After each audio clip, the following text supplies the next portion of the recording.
পুলিশের হাতে ধরা খেয়ে আস্ত একটা মোবাইল ফোন গিলে ফেলেছিল এক মাদক ব্যবসায়ী। দুদিন যেতে না যেতে কাশিমপুর জেলে পেটে বেদম ব্যথায় মরমর অবস্থা। কারা কর্তৃপক্ষ ঢাকা মেডিকেল কলেজ হাসপাতালে নিয়ে আসে মাদক কয়েদিকে।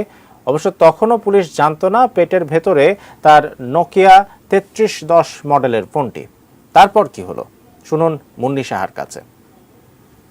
ঘটনাটি এবছর এপ্রিলের। তবে চিকিৎসকদের কাছে এমন ঘটনা মানে আস্ত একটা মোবাইল ফোন গিলে ফেলার কেস এর আগে আসেনি, এরপরেও এখনো অবধি নেই। অ্যান্ডোস্কোপির বিশ্ব ফোরামে এটা বিরল। আমাদের ঢাকা মেডিকেল কলেজে একজন কয়েদি আসে জেলখানা থেকে, তো পুলিশ তাকে নিয়ে আসে।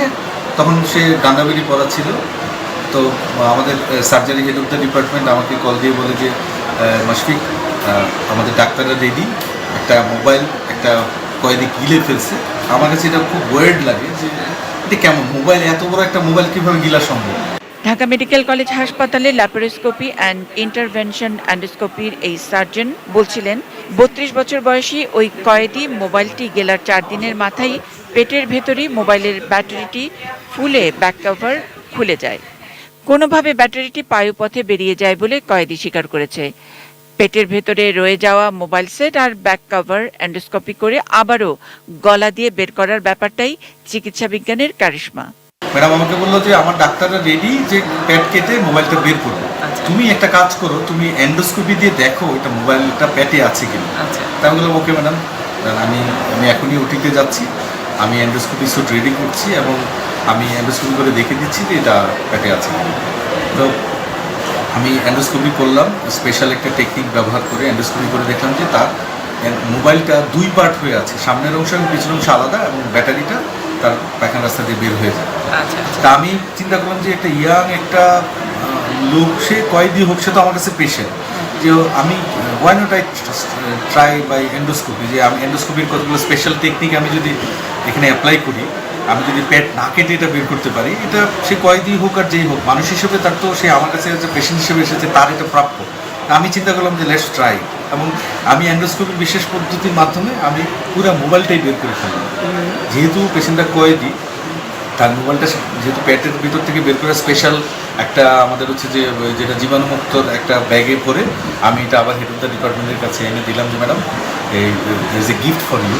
ম্যাডাম তখন বললো যে তুমি এটা কীভাবে বের করলে, that is my success. Laparoscopy, endoscopy, কোলোনোস্কোপিতে চিকিৎসা বিশ্বে সমাদৃত এই তরুণ সার্জন ঢাকা মেডিকেল কলেজ হাসপাতালের আউটডোরে বসেন। কারো পেটে পয়সা, কারো সেফটিপিন, লোহা, নানান কিছু ল্যাপারোস্কোপিতে বের করার অভিজ্ঞতার কথা বলছিলেন। মোবাইল ফোন পেটে নিয়ে আসা রোগীর মোবাইলটি যদি ইনট্যাক্ট থাকতো, মানে ব্যাটারি খুলে না যেত, তাহলে এন্ডোস্কোপি দিয়ে পেটের ভেতর থেকেও টিপে টিপে ফোন করার চেষ্টা করতে পারতেন বলে তিনি জানান। বাংলাদেশে এই ধরনের সার্জারি বা চিকিৎসার এক্সিলেন্স কোথায় গেছে সেটা বোঝাতেই ডাক্তার মাশফিক ভুঁইয়ার এমন অভিনব উদাহরণ। আমি যখন এন্ডোস্কোপির এই কোর্সটা দিই, তখন রাশিয়ান একজন এন্ডোস্কোপি, সে আমাকে বলে যে তোমার এই প্যাটের ভিতর মোবাইলটা কি রিং হচ্ছিল কিনা। তখন আমি তাকে রিপ্লাই দিচ্ছিলাম হ্যাঁ আই ক্যান ডায়াল অলসো, আমিও রিং করতে, মানে রিং বাজছিল কিনা। আমি বললাম না, আমি তো ডায়াল করতে পারতাম এটাতে, কারণ স্পেশাল ডিভাইস দিয়ে ওটাতে মানে 1 2 3 4 বাটনে চাপ দেওয়া যেত। আপনি মানে ভিতরে ইনসার্ট করে যদি মানে ওই মোবাইলটা ইনট্যাক্ট থাকতো, তাহলে আপনি এন্ডোস্কোপির ওই ডিভাইসটা দিয়ে ওইখানে একটা কোনো নাম্বার চাপতে পারতেন। পেটের ভিতরে তো যদি মোবাইলটা যদি হচ্ছে যে ভিতরে মানে মেকানিক্যালি ড্যামেজ না হতো, তাহলে তো পেটের ভিতরে মোবাইল যদি কেউ গিলে ফেলে, তাহলে বাঁচতে তো কোনো ধরনের টেকনিক্যাল কোনো ধরনের সমস্যা থাকে। লোকাল অ্যানেস্থেসিয়া দিয়ে মাত্র 5 মিনিটে মোবাইল সেটটি বের করে পুলিশ কারা কর্তৃপক্ষের কাছে তুলে দেওয়ার সময়ও ওই মাদক ডিলার হাসপাতালের স্টাফদের পটিয়ে টাকার লোভ দেখিয়ে ফোনটি সরিয়ে ফেলার চেষ্টা চালিয়েছিল বলে মাশফিক জানান। এই চেষ্টা থেকে সাধারণের আর বুঝতে বাকি থাকে না যে পেটের ভেতরে ঢোকানো ওই মোবাইল ফোনে কত শক্তিশালী মাদক নেটওয়ার্কের তথ্য ছিল, এবং সে খবর এখনো পর্যন্ত বের না হওয়ায় বোঝাই যায় কারো পেটে এটি হজম হয়েই গেছে।